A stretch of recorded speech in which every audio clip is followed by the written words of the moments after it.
Assalamualaikum, this is Zara Shafi and you're watching Commentary Box Champions Trophy Special 2025. So only one day left for the final game between India versus New Zealand, and surprisingly the New Zealand captain Mitchell Santner has also spoken about India getting an advantage. On the other side, the Pakistan former head coach Jason Gillespie is continuously playing shots after another shot. On the other hand, what are former cricketers saying? We'll discuss all these things in today's show. And to start our discussion, we also do have a panel in our studios. Today I am joined by cricket analyst Asghar Azim. इसके अलावा Dubai से मेरे साथ मौजूद होंगे Salman Lukman, cricket analyst Imran लतीफ़ भी हमारे साथ होंगे, और हमें ज्वाइन करेंगे farmer first class cricketer Sajid Khan साहब भी। तो अभी फ़ौरन चलते हैं दुबई और सलमान लुकमान से इनसाइट्स जान लेते हैं और पूछते हैं कि दुबई में क्या सिचुएशन है। जी सलमान, बताइएगा मुझे कि क्या पोजीशन है मैच के हवाले से, क्या टीम्स में किसी भी किस्म की कोई तब्दीली का इम्कान है? हाँ जी बिल्कुल, अगर आईसीसी चैंपियन ट्रॉफी की बात की जाए तो कल जो है आईसीसी चैंपियन ट्रॉफी का final Dubai international cricket stadium में होने जा रहा है, जिसके अंदर न्यूजीलैंड और भारत की टीमें मद्दे मुकाबला होंगे।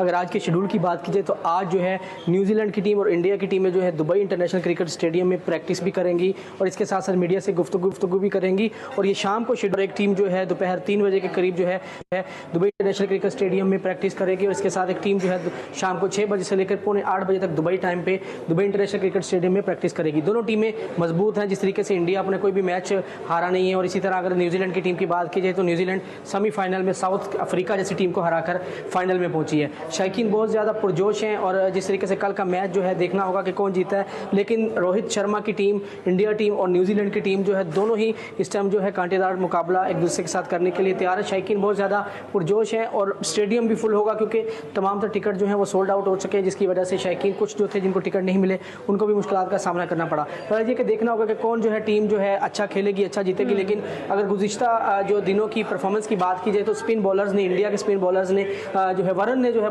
काफ़ी अच्छी कारकर्दगी दिखाई, इसके साथ साथ शामी ने और दीगर बॉलर्स ने भी अच्छी परफॉर्मेंस दिखाई है। बिल्कुल, on the papers and on the ground Indian team ज़्यादा फेवरेट है और ज़्यादा तगड़ी भी नजर आ रही है। तो सलमान बता रहे थे, अपडेट्स के लिए आपका बहुत शुक्रिया। अस्कर, आपको क्या लगता है, क्योंकि मैथ हेनरी से मुतालिक कुछ खबरें आ रही हैं कि इंजरी का शिकार हो गए हैं, अगर वो नहीं होते तो कितना नुकसान होगा न्यूजीलैंड को?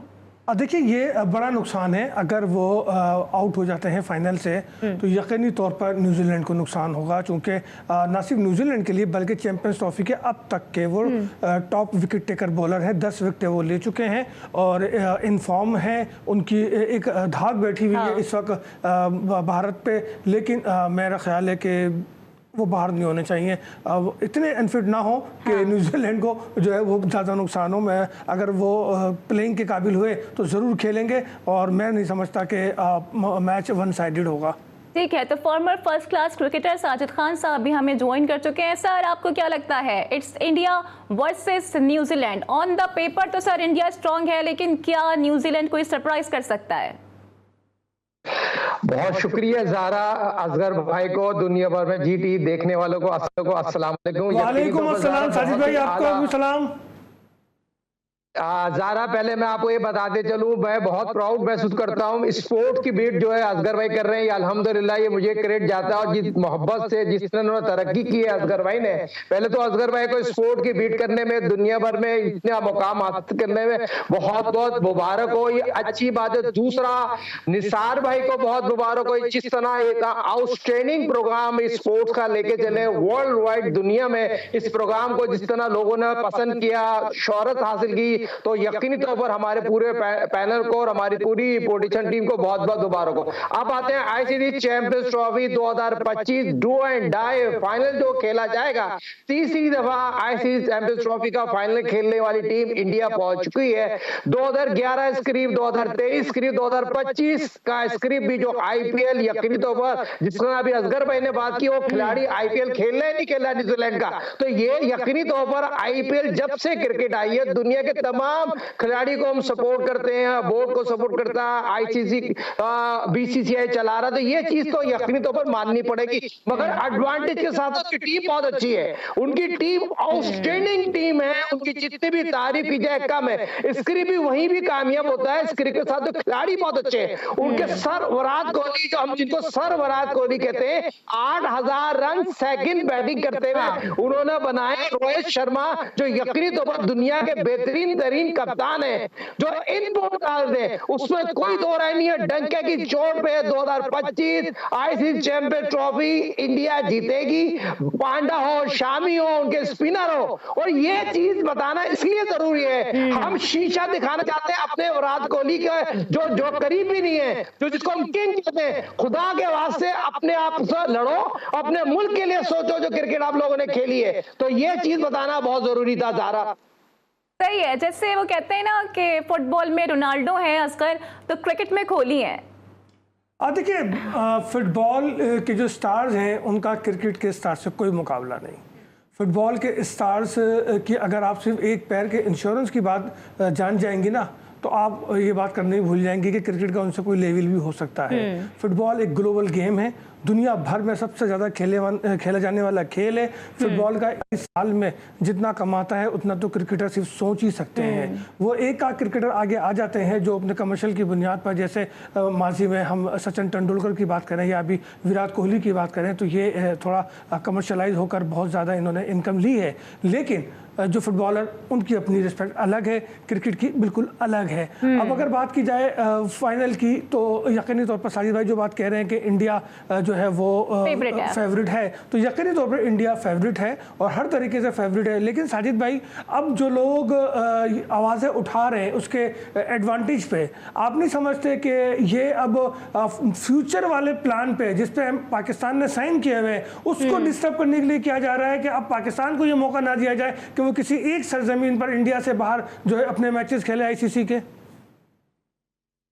इम्पोर्टेंट सवाल है। देखिए, यही अगर हम जहाँ दुबई में मैच हो रहे थे, अबू धाबी में, शारजा में, सेंटर तो थे ना, और सेंटर इंटरनेशनल सेंटर थे, क्यों ने इनको आईसीसी ने इनको ये प्लेटफॉर्म दिया, यहाँ पर मैच करा सकते थे। साजिद भाई, मुझे इमरान को भी जरा शामिल गुफ्तगू करना है, तो मैं इसका जवाब आपसे जरा बाद में लेती हूँ। इमरान, आप मुझे ये बताइएगा, इट्स इंडिया वर्सेस न्यूजीलैंड और बहुत सारी बातें रिगार्डिंग एडवांटेज भी हो रही हैं, आपकी इस पर क्या राय है?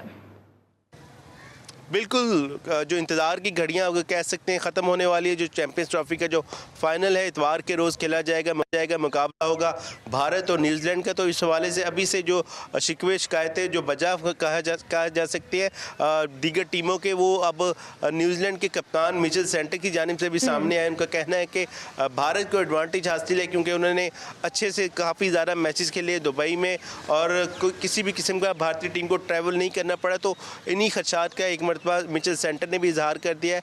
गो के उनका कहना है कि पाकिस्तान के खिलाफ उसके ट्राई नेशन सीरीज़ और चैंपियंस ट्रॉफी में न्यूजीलैंड टीम की जो परफॉर्मेंस है खासी बेहतर रही है, तो इसी सिलसिले को जारी रखेंगे और कोशिश करेंगे कि भारत के खिलाफ दुबई में बड़ा टोटल कर सके और न्यूजीलैंड चैंपियंस ट्रॉफी की फातेह हो जाए। मगर इस हवाले से अगर हम बात करें न्यूजीलैंड की टीम में जिस तरह से रविंद्रा एक अच्छा खिलाड़ी है, केन विलियमसन की परफॉर्मेंस भी अच्छी जा रही है, तो दूसरी जानिब न्यूजीलैंड को जो एक परेशानी का और जो एक बैड लक का सामना करना पड़ा, उनके जो मेन स्ट्रीम बॉलर है मैट हेनरी, उनकी इंजरी हुई है, जनूबी अफ्रीका के खिलाफ वो जख्मी हुए थे, तो ज़्यादातर इम्कान यही है कि वो भारत के खिलाफ दस्तयाब नहीं होंगे। उन्होंने भारत के खिलाफ मैच में 5 विकेटें हासिल की, तो न्यूजीलैंड की जानिब से खासे कामयाब बॉलर रहे चैंपियंस ट्रॉफी में। तो न्यूजीलैंड की टीम के लिए खदशा है कि वो फाइनल मैच के लिए दस्तयाब नहीं होंगे। दूसरी जानिब भारतीय टीम के पास जो मेन बैटिंग है वो मौजूद है, ख़ासतौर पर विराट कोहली है उनके पास, इसके साथ साथ शुभमन गिल भी है। तो भारतीय टीम के पर खासी अच्छी बैटिंग है और बॉलिंग लाइन है। तो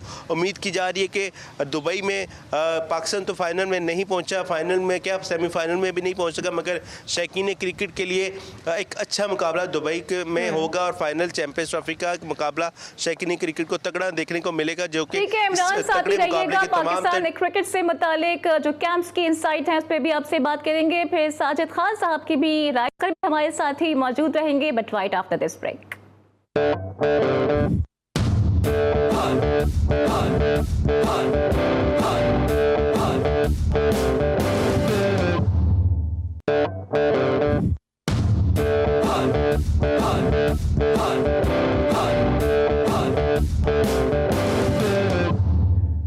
वेलकम बैक। तो जनाब, एडवांटेज को लेकर बहुत सारी बातें हो रही हैं, बहुत सारे क्रिकेटर्स इससे मुतालिक बात कर रहे हैं, और अब तो जो बरतानिया का एक क्रेडिबल जरीदा है यानी कि टेलीग्राफ, उसने भी ऐसे ही तंज कर दिया है। असगर, आपको क्या लगता है? वो तो ये कह रहे हैं कि टॉस की भी ज़रूरत क्या है, भारत से डायरेक्ट पूछने बैटिंग करनी है या बॉलिंग? यार ज़रा बात यह है कि देखिए, अब ज़ाहिर इंटरनेशनल मीडिया है, उसने भी इस पॉइंट को उठाया है, लेकिन मेरा तो यही शिकवा है ना कि उस वक्त क्यों नहीं जागे थे जब हम शोर कर रहे थे, जब मोहसिन नकवी अकेले लड़ रहे थे, और अब जो ये सब के सब एक साथ बोलना शुरू हुए हैं, तो मैं तो इसको दूसरे जाविये से देखता हूँ। क्योंकि हमारा एग्रीमेंट है आईसीसी से कि हमने नेक्स्ट इवेंट 2026 का है वो इंडिया में नहीं खेलना, हमने भी यूएई में या श्रीलंका का उसका इंतखाब करना है। तो मुझे ऐसा लगता है कि ये सारे मिल के अब आईसीसी को ये दबाव डाल रहे हैं कि फ्यूचर में किसी एक मुल्क को ये एडवांटेज ना दें, और वो मुल्क यकीनन पाकिस्तान है। तो ये पाकिस्तान के खिलाफ एक साजिश तैयार हो रही है, और उसमें फिर सब एक हो गए। इस जाविये से सोचे मोहसिन नकवी साहब, और इस पर अभी से काम शुरू करें कि हमारे एग्रीमेंट को कोई डिस्टर्ब ना कर सके, उस पर उसी तरीके से अमल होना चाहिए जैसे वो तय हुआ है। मैं बरतानवी पॉइंट ऑफ व्यू बिल्कुल उनका अलग होगा, लेकिन भाई जब लोग देर से जागते हैं ना तो कुछ हाथ नहीं आता। साजिद खान, मुझे आप ये बताइएगा कि आपको क्या लगता है कि भारत को एडवांटेज हासिल है या नहीं? क्योंकि मिचेल सेटनर ने कहा है कि दुबई में अगर सेंटर विकेट हुई तो हमें मदद मिलेगी। देखिए, एडवांटेज कब निकलते थे, मेरे कुलीग असगर अजीम ने बात की, मैं इसको आगे बढ़ाऊंगा। देखिए, हम जहां खड़े ना, हमें अपना स्टैंड लेना चाहिए। एशिया कप हो, 2 वर्ल्ड कप हो, यकीनी तौर पर सैयद मोहसिन नकवी वजीर दाखिला पीसीबी के चेयरमैन जो काम किया था, आईसीसी चैंपियंस ट्रॉफी पाकिस्तान में हुई, स्टैंड लिया पाकिस्तान में हुई, सिवाय एक मुल्क एक ही सेंटर पे खेलना, जैसे मैंने आपको अपने इंट्रो में बताया था, शारजा भी थी, अबू धाबी थी, वहां पर क्यों नहीं गए खेलने? ये एडवांटेज डंके की चोट पे मिला ना उनको, तो उसका एडवांटेज वो फायदा उठा रहे हैं। और बाद में अगर पाकिस्तान का एडवांटेज होगा तो पाकिस्तान यकीनी तौर पर श्रीलंका, बांग्लादेश में जाके खेलेगा, जो एशिया कप की बात कर रहे हैं। तो मेरा कहने का मकसद है, पूरी बीसीसीआई यकीनी तौर पर आईसीसी है, जो आईपीएल होती है, जो डंके के चोट पे दुनिया में सारे लीग क्यों बंद हो जाती है? आज अगर पाकिस्तान अगर एक साथ कतार छोड़ रहे हैं तो हमें अपने आईसीसी में अपनी लॉबी बनाना चाहिए। लॉबी बनाने के लिए हमारे से जनरल तौकीर आरिफ अली खान अब्बासी जैसे लोगों को मोहसिन नकवी के साथ खड़ा होना चाहिए। और एक्स क्रिकेटर जो 90 के दौर है, जो अपने आप की दुकान चमका रहे हैं, उनको फ्रंट में आके इस मुद्दे पे काम करना चाहिए जिस मुल्क को जरूरत है। इनको आज पाकिस्तान क्रिकेट बोर्ड के साथ जुड़ जाना चाहिए, अपनी दुकानें बंद करें, आइए पाकिस्तान के साथ खड़े होइए। और लेकिन साजिद साहब, जिन 90s के प्लेयर्स की आप बात करें ना, राशिद लतीफ ने उन्हें दुबई बॉयज करार दे दिया है। देखिए, हर आदमी का अपना तरीकेकार है, हर आदमी की रिस्पेक्ट करता हूं। ये असगर भाई मेरे साथ बैठे, हमने असगर भाई ने अली सलमान ने कितने दिन पहले ये बात की है, ऑन रिकॉर्ड मौजूद है जी टीवी के स्क्रीन पे। हमने बहुत पहले बता दिया था, 90 के दौर अपने तमाम चैनल पर बैठ के अपनी दुकान चमका रहे, उससे क्रिकेट सफर हासिल कर रहा है। तो सफर हासिल करने से आपका बैकअप नहीं है। यही लड़के है ना, अगर ये ग्राउंड में जाके, जैसे हॉकी का हमेशा मैं एक बात कहता हूँ, तमाम हॉकी को तबाह किया एक्स ओलंपियन ने, और जितनी भी कराची पाकिस्तान की क्रिकेट को तबाह किया है ये 90 के दौर के क्रिकेटर ने। आइए ग्राउंड में, तो आइए एकेडमी में जाके ग्राउंड को एकेडमी में काम किया। मगर मैं दोबारा उसी प्लेटफॉर्म पे आऊंगा, डंके की चोट में आईसीसी चैंपियन ट्रॉफी स्क्रिप्ट के तहत इंडिया जीत जाएगा। स्क्रिप्ट के तहत क्रिकेट तो उनकी टीम अच्छी है, मगर जो स्क्रिप्ट लिखा है ना, स्क्रिप्ट लिखने वाले बहुत अच्छा लिखा है, और इम्प्लीमेंट भी उसी पे होगा। जैसा कि आपने बात की, पिच नंबर 1 पे खेला जाएगा, जिससे 2 पिचेस संभाल के रखी थी इस आईसीसी इवेंट के लिए, और दोनों प्रैक्टिस इंडिया ने इस्तेमाल की है। आपके मॉर्निंग शो में खबर मिली थी। असगर, आपको भी लगता है ऐसा कि दुकान चमकाई जा रही है? बिकॉज राशिद लतीफ कह रहे हैं कि इन पे पैसे फेंको, ये कुछ भी करने को तैयार है। इशारा वसीम अकरम, वकार यूनिस की तरफ है। देखिए, पैसे फेंको कुछ भी करने के लिए नहीं, बल्कि कुछ भी बोलने के लिए, क्योंकि जो उनका काम है, वो जो उनका एग्रीमेंट है, वो उस हिसाब से पैसे ले रहे हैं और उस हिसाब से वो अपनी गुफ्तगू कर रहे हैं। 92 के जो प्लेयर्स हैं, वो नो डाउट उनका एक तवील अरसे से, मैं पहले ही बात कर चुका हूँ कि वो मुख्तलिफ एंगल से उनका क्रिकेट पे कब्जा है। मैं एक छोटी सी मिसाल दूँ कि इस चैंपियंस ट्रॉफी के दौरान एक साबिक क्रिकेटर है, उनका ताल्लुक भी 92 वर्ल्ड कप से ही है, उनको किसी चैनल ने हायर नहीं किया। उसकी वजह क्या थी कि उन्होंने इतनी ज़्यादा डिमांड की थी कि कोई भी उनको हायर ना कर सका। और अब मैं मुस्तकबिल में ये देख रहा हूँ कि शायद दीगर के साथ भी यही होगा, जब आप इनको हायर नहीं करेंगे तब ये डाउनफॉल का शिकार होंगे। वरना अगर आप इन्हें सर चढ़ा के रखेंगे तो फिर ये अपने मतलब के और अपनी जो उनकी थिंकिंग होती है, अपनी थ्योरी होती है, लेकिन थोपने की कोशिश करते हैं। ने भी यही बात की थी ना, वकार ने तो अपने स्टैट्स लाके दिखा दिया, सोशल मीडिया पे वायरल हो रहे हैं उनके स्टैट्स। वकार ने तो टेस्ट और T20 के तमाम जो रिकॉर्ड है वो उसने शेयर कर दिए कि जी देखिए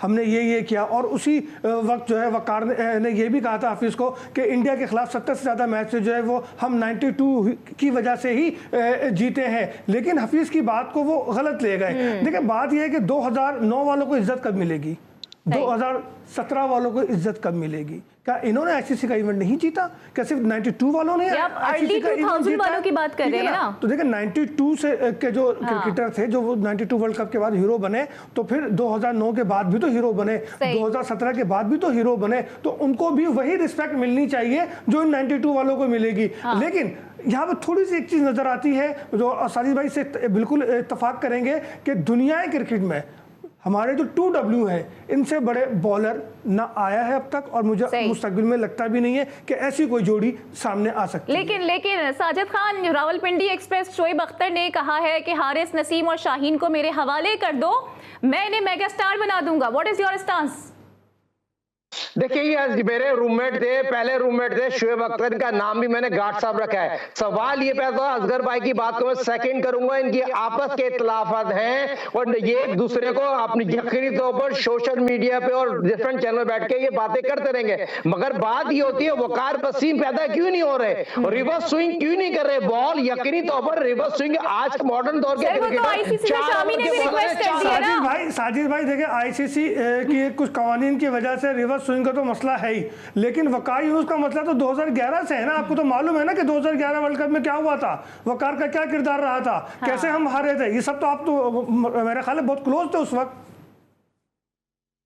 देखिए असगर भाई जरूरी नहीं है रिवर्स स्विंग एक आर्ट है, आप पसीने से शाइन कर सकते हैं जब बॉल रफ हो जाती। पहले एक बॉल से एक मैचेस होते थे, मॉडर्न दौर की मॉडर्न क्रिकेट में मॉडर्न कोच टॉप एनालिस्ट बात कर रहा, अब जब से 2 बॉलें क्यों आई हैं, इसी वजह से आई है ना। जब रिवर्स स्विंग होती थी, गेंद बना के किया जाता था, उसकी वजह से आईसीसी ने खत्म किया गया है। तो 2 ओवर से नई बॉल लगाई जाती है जहां से रिवर्स स्विंग ना हो। मगर हमारे बॉलर बहुत अच्छे हैं, वो गेंद बना के नहीं करते, वो पसीने से शाइन करते हैं। बॉल भारी हो जाती है तो स्कूप नहीं लगाते, पसीने से शाइन करती है, उनकी पेस से इतनी आउटस्टैंडिंग बॉलिंग करते थे। मगर इन लड़कों को रिवर्स स्विंग करने नहीं आती, यॉर्कर करने नहीं आती। 2020 के प्लेयर हैं, वर्ल्ड रैंकिंग में 90 का मुकाबला करने जा रहे हैं, मगर 90 के दौर के क्रिकेटर तो बनो। 90 दौर का मोइन खान ने बड़ी प्यारी बात की, मोइन खान जैसा बंदा तो बनो, 2 वर्ल्ड कप खेला, 2 वर्ल्ड कप फाइनल तो खेला, वो बंदा किसी भी चैनल पे नजर नहीं आ रहा।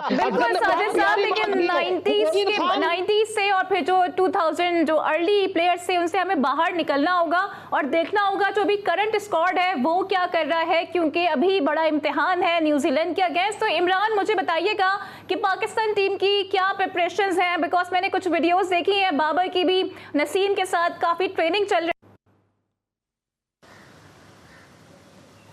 जी बिल्कुल ज़ाहरा, पाकिस्तान क्रिकेट टीम की नाकामियों का सफ़र अभी तक तो जारी है। पाकिस्तान टीम ने न्यूजीलैंड से ट्राई नेशन सीरीज़ हारी, इसके बाद चैंपियंस ट्रॉफी में पाकिस्तान को बुरी तरह शिकस्त का सामना करना पड़ा। इसके साथ साथ अब नई उम्मीदें कौमी क्रिकेट टीम के हवाले से पाकिस्तान की टीम ने रवाना होना है दौरा न्यूजीलैंड के लिए। 12 मार्च को टीम ने लाहौर से रवाना होगी। तो इस हवाले से गुज़िश्ता रात लाहौर की LCCA ग्राउंड में पाकिस्तान क्रिकेट टीम का तरबियती कैंप शुरू हो चुका है। गुज़िश्ता रात खिलाड़ियों ने भरपूर अंदाज से बैटिंग, फील्डिंग और बॉलिंग की प्रैक्टिस की। जो कोचेस हैं उन्होंने खिलाड़ियों को मुफीद टिप्स और मशवरे दिए। तो पाकिस्तान की जो तरबियती कैंप है वो 7 मार्च से लेकर 10 मार्च तक लाहौर में जारी रहेगा। तो भरपूर अंदाज से पाकिस्तान टीम को सिखाया जा रहा है कि दौरा न्यूजीलैंड में कुछ बेहतर कारकर्दगी दिखा सके और पाकिस्तान के लिए कोई खुशी की खबर ला सके। पाकिस्तान टीम ने दौरा न्यूजीलैंड में 5 T20 और 3 ODI खेलने। तो पाकिस्तान का जो तरबियती कैंप है गुज़िश्ता रात से लाहौर में शुरू हो चुका है। तो भरपूर अंदाज से खिलाड़ियों की प्रैक्टिस का सिलसिला भी जारी है। दूसरी जानिब अगर हम बात करें पाकिस्तान पाकिस्तान टीम पे जो वनडे क्रिकेट टीम के 3 मेन खिलाड़ी हैं, खासतौर पे बाबर आजम है, मोहम्मद रिजवान और नसीम शाह, ये उम्रा की अदायगी के लिए सऊदी अरब मौजूद हैं। सऊदीया से ये बरास्ता डायरेक्टली न्यूजीलैंड में टीम को ज्वाइन करेंगे। तो पहले क्योंकि पाकिस्तान की टीम पे T20 मैचेस होने हैं, तो उसके बाद से वनडे सीरीज का आगाज होना है, तो खिलाड़ियों के पास टाइम है, तैयारी कर रही है। आई होप ये तैयारी के साथ साथ उनकी परफॉर्मेंस भी हमें नजर आई। And by the way, Pakistan के former head coach Jason Gillespie छक्के पे छक्का मार रहे हैं। उन्होंने मजीद और क्या कहा है इससे मुतालिक भी बात करेंगे, but right after this break.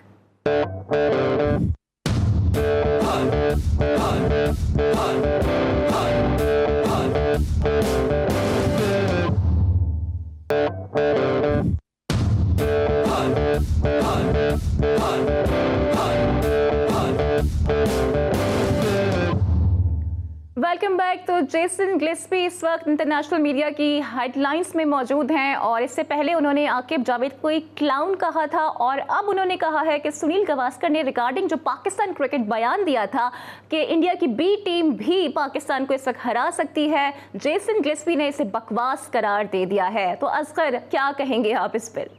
देखिए, जेसन अंकल जो है ना हमारे, वो भी ज़रा फासले पर है, दूर है पाकिस्तान टीम से। उन्हें ग्राउंड रियलिटी का नहीं पता। जो टीम चैंपियंस ट्रॉफी में खेली है, गावस्कर ने उस टीम के लिए कहा है, एज ए नेशन कोई बात नहीं की। और इस टीम को तो इंडिया की बी टीम हरा सकती है, मैं गावस्कर से एग्री करूँगा, ठीक है ना। लेकिन अगर जैसे साहब अंकल हमारे आ जाएँ वापस, इनके पीसीबी से बातचीत बन जाए और वो टीम को ज्वाइन करें और फिर एक टीम तैयार करें, तो फिर वहाँ पे ये बात अच्छी लगती है और ये तकरार भी अच्छी लगती है। लेकिन मेरा ख्याल है कि अब जैसी जो बात कर रहे हैं जैसी गिलेस्पी जो हमारे, वो जेसन साहब प्लीज़ थोड़ा सा एहतियात करें, क्योंकि हर बात आपकी ज़रूरी नहीं है कि वो शूट हो जाए और उसको हिट करार दिया जाए। अच्छा साजिद खान साहब, मुझे ये बताइएगा कि सलमान अली आगा को T20 फॉर्मेट में कप्तान बना दिया गया है, तो बहुत तनकीद हो रही है और लोग ये कह रहे हैं कि उनके जो स्टैट्स हैं ना, वो कप्तानी के साथ ज़रा मैच नहीं करते।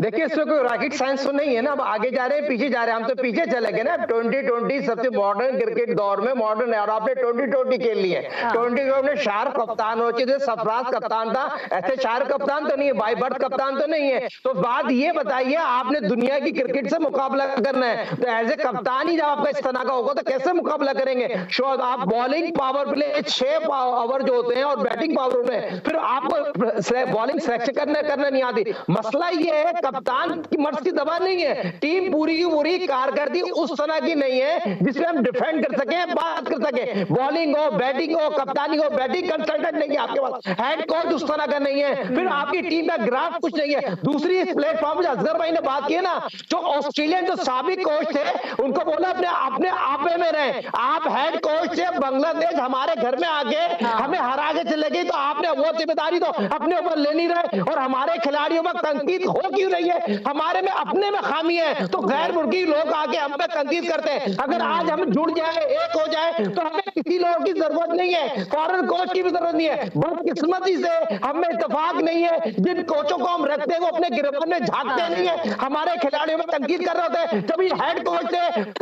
2-0 टेस्ट सीरीज हार गए, उसको ये नहीं पता था इंग्लैंड के खिलाफ हम टेस्ट मैच हार गए, किस बात का हेड कोच है, किस बात का बॉलिंग कोच है, अपने गिरबान में आगे भाई। तो साजिद साहब, क्या भारत की तरह पाकिस्तान को भी अब ये इंटरनेशनल कोचेस का, ट्रेनर्स का बाइकआउट करना चाहिए? ज़ारा बहुत इंपॉर्टेंट, पहले तो आपको बहुत बहुत मुबारक हो, बहुत इंपॉर्टेंट इस पैनल ने, ये मैं यही तो कहता हूं, हक और सच की बात कहते हैं। पाकिस्तान को तमाम फॉरेन कोच से हाथ जोड़ के अपने क्वालिफाइड कोचों से काम लें और सीनियर जूनियर की रिस्पेक्ट करें। हमारे पास अल्हम्दुलिल्लाह टैलेंट की कमी नहीं है, मगर जिम्मेदारी तो ले, एहसास तो ले। पैसा बहुत कमा लिया है, इस मुल्क ने आपको बहुत कुछ दिया है। आपने इस मुल्क को क्या दिया है? आपने इस मुल्क को क्या दिया है? अब मुल्क को आपकी जरूरत है भाई, मुल्क को आपकी जरूरत है। आप लोग अपनी दुकानें छोड़े, ग्राउंड में आइए। लेकिन ये नजम सेठी तो कहते हैं कि पाकिस्तानी जो क्रिकेटर्स हैं वो सियासत करते हैं, एंड बाय द वे जो सियासतदान है ना, वो भी बोल पड़े हैं। अमीर जमात इस्लामी हाफिज नईमुर रहमान ने कहा है कि सरफराज ने 11 सीरीज जीती और उन्हें हटा दिया गया। हाफिज साहब, आपका बहुत शुक्रिया। आप कराची की एक अच्छी और ताज़ा आवाज़ हैं, लेकिन अब आप इस्लामाबाद को हो गए तो वो आवाज़ बहुत कम सुनाई देती है।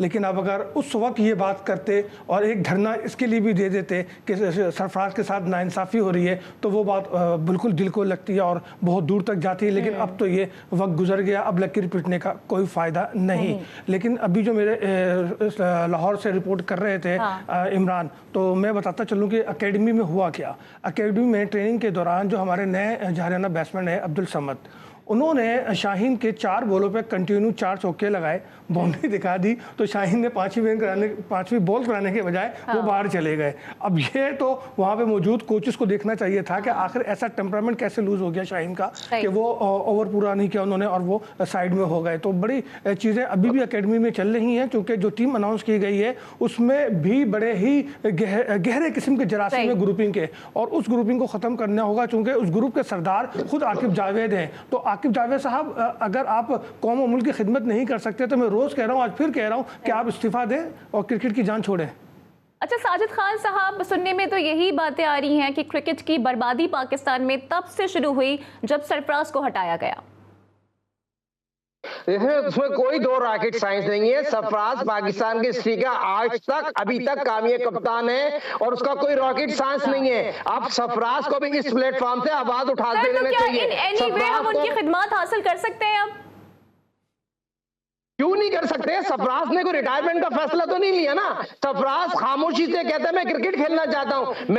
मैं उनका शागिर्द नहीं हूं, उस्ताद हूं। मैं असगर भाई मेरे सामने बैठे, असगर भाई मैंने हमने कितनी दफा उनके लिए बात की है। आज सरफराज प्रेस कॉन्फ्रेंस करते हैं, डंके की चोट पर प्रेस कॉन्फ्रेंस करते हैं। पाकिस्तान में उससे आज भी विकेट कीपर बैट्समैन नहीं है, वो सिफारशी नहीं है। उसने 2 आलमी कप लेके आया, आईसीसी चैंपियंस ट्रॉफी 2017 जो जीती थी वो तारीख हो गई। आज भी उससे अच्छा कप्तान, उससे अच्छा इंसान, अच्छा पाकिस्तानी नहीं है। मगर जो असगर भाई ने बात की है ना, 200% उससे बात से मैं इत्तेफाक करूंगा। सियासी लोग जो गांधी जी को फॉलो करते हो, जो क्रिकेट में सियासत होना चाहिए, वो टीम नहीं होना चाहिए। देखिए हमें अपने में खराबी है ना, जो टीम सफर हासिल कर रही है तो खिलाड़ियों को head coach Aqib Javed deserve करते हैं। आज भी पाकिस्तान का कैंप लगा हुआ है। असगर भाई मेरे सामने बैठे हुए, सऊद शकील की खबर किसने ब्रेक की? सऊद शकील सो रहा था, उस मैनेजर को सैक कर दे। वो मैनेजर जिस इदारे का भी हो, वो मैनेजर को पता होना चाहिए बाहर खबर कैसा है। सऊद शकील हमारा चाहिए ना, किसी पॉलिटिशियन से जाके मुलाकात कर लें, जैसे हारिस रऊफ मिले थे ख्वाजा आसिफ से।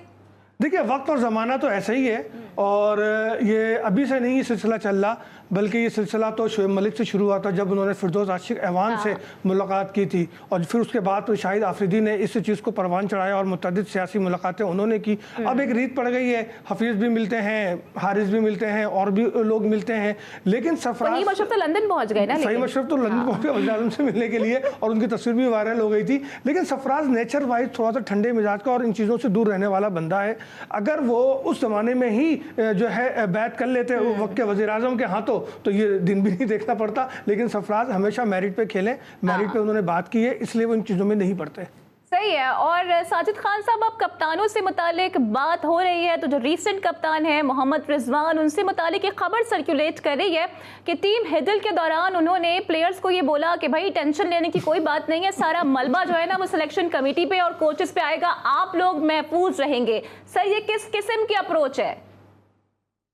देखिए अप्रोच पहले तो ये बताइए, ये अप्रोच से ही अंदाजा लगा लें। आगा सलमान 22 के कप्तान हो गए, रिजवान व्हाइट बॉल के कप्तान है, और जहां हमने आईसीसी चैंपियंस ट्रॉफी खेलनी थी ना, वहां हम एक स्पिनर से गए और वे जा रहे हैं 3 स्पिनर तो जा रहे हैं, और जिन फास्ट बॉलर की वहां जरूरत थी जिनको उनको आपने ड्रॉप कर दिया। ये अप्रोच क्लब लेवल की कप्तान की अप्रोच है, जितनी आपके प्रोग्राम में खबर मैंने अहमद शहजाद तो कहते हैं ना कि सलमान अली आगा की तो T20 में जगह नहीं बनती, उनको कप्तान बना दिया गया है।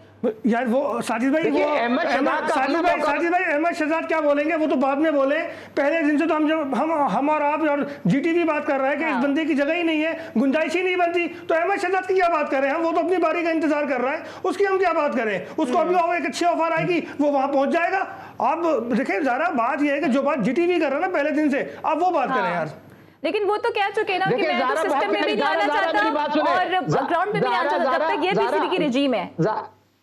ज़ारा यकीनी तौर पर जो असगर भाई बात कर रहे हैं, जो जीटीवी बात कर रहे हैं, ऑन रिकॉर्ड ये मौजूद है। मैंने एक हफ्ते पहले ये आईसीसी चैंपियनशिप खत्म हुई थी, मैंने अली सलमान के प्रोग्राम में खबर ब्रेक की थी, ये रमजान उम्रा करने चले जाएंगे। तो आज आप ज़ारा आपने बता दी, ये जीटीवी ने जो बातें की है ना 200% जितना आप पूरे ऑन रिकॉर्ड मौजूद है। हक और सच की बात की है। अहमद शहजाद की क्या वैल्यू है, एक चैनल में बैठ के दुकान चमका रहे हैं। वो ये दुकान जब ग्राउंड में आपने वो कारकर्दगी नहीं दिखाई, Pakistan super league 4th addition के बाद आपको किसने हायर किया है? किसी ने लिया है? नहीं लिया। बात सिंपल सी हो रही है, यकीनी तौर पर बात वो करें जो पाकिस्तान की क्रिकेट के लिए बेहतर हो। और यकीनी तौर पर मैंने एक सवाल किया, असगर भाई से सवाल है, सऊद शकील के जो मैनेजर थे वो ड्रेस रूम में कसूरवार है क्या? नहीं है। फाइनल हो रहा है, जब सऊद शकील जो फवाद आलम 0 पर आउट हो जाता है और दूसरा सऊद शकील टाइम की वजह से आउट होता है। तो इतनी है किस पर बात करें, लेकिन मोहम्मद यूसुफ है ना, तो भी बैटिंग कोच, इन्होंने हीरा ढूंढ लिया है। इनको साइम अय्यूब में सईद अनवर की झलक नजर आ रही है। साइद अय्यूब के बारे में तो एक बात और भी अब चलने लगी है ज़ारा के, साइम को अब लोग इन द फ्यूचर T20 का कप्तान देख रहे हैं। अब मेरी समझ में ये नहीं आता कि कप्तानी के लिए जूते रगड़ते थे, 50-60 मैचेस खेले जाते थे, उनका एक रिकॉर्ड चेक होता था, उनका मेंटली स्टेटस देखा जाता था। अब लड़का आता है, एक परफॉर्मेंस देता है, और हमारे जो ये 92 वाले ये भी वही है ना। जी साजिद खान, आप इस पे क्या कहेंगे? क्योंकि जो हमने देखा 25-30 इनिंग्स में वो नाकाम हुए थे और उसके बाद फिर चले हैं। साइम अय्यूब की बात कर रही हूँ। देखिए असगर भाई, ज़ारा असगर भाई, मैंने साउथ अफ्रीका में असगर भाई एक बात बताते चलूं, साइम अय्यूब को नए स्पाइक्स, फील्डिंग स्पाइक्स किसने पहनाए? तो साइम अय्यूब फील्डिंग के दौरान नए स्पाइक्स पहन के गया, अनफिट हो गया। पहले तो उसकी मालूमात करें। और ड्रेस रूम से कौन लोग खबर बाहर निकालते हैं, सोशल मीडिया पे देते हैं, वो सबको पता है कौन दिन को पहुंची है, कहां से निकलती है। असगर भाई जैसा बंदा आपके पास मौजूद है। मेरा सवाल ये, साइम अय्यूब को अभी क्रिकेट तो खिलाइए, 3 इनिंग में पाकिस्तान की कप्तानी। आपका इशारा फील्डिंग कोच की तरफ है। नहीं असगर भाई, आपसे बेहतर कौन जानता है? आप तो यकीन मानो चलती चिड़िया के पर गिन ले। तो मैं किसी पे बात नहीं कह रहा, मैं एक सवाल कह रहा हूँ। बात करने का मकसद ये प्रोग्राम की खूबसूरती यही है ना। मुझे बता दो, क्रिकेटर है, कोच टॉप एनालिस्ट बात कर रहा हूँ। साइम अय्यूब की बात है ना, तो अच्छे खासे ओपनर है, लेकिन जबरदस्ती हमने उनको बॉलिंग पे भी लगा दिया है, उनसे स्पिन भी हम करा रहे हैं। इसके साथ ही मेरे प्रोग्राम का वक्त इख्तिताम को पहुंचता है और मेरे साथ मौजूद थे असगर अजीम और farmer first class cricketer Sajid Khan साहब। आप दोनों का बहुत शुक्रिया। इसके साथ ही दीजिए इजाजत। कल होती है आपसे फिर मुलाकात, same time same place. Till then take care, अल्लाह हाफिज।